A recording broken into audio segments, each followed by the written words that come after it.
Tapa baños donde sea que vaya, y nadie sabe cómo, conocido ya como el terror de las tuberías, ha tapado el baño de su casa, el trabajo y hasta 3 casas de amigos en menos de una semana. Es como si tuviera un superpoder, pero del lado oscuro, confesó uno de sus compañeros mientras llamaba al plomero por tercera vez.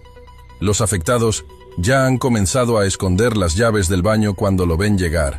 Siempre dice: no sé qué pasó, yo solo hice lo normal. Cuidado si va a tu casa.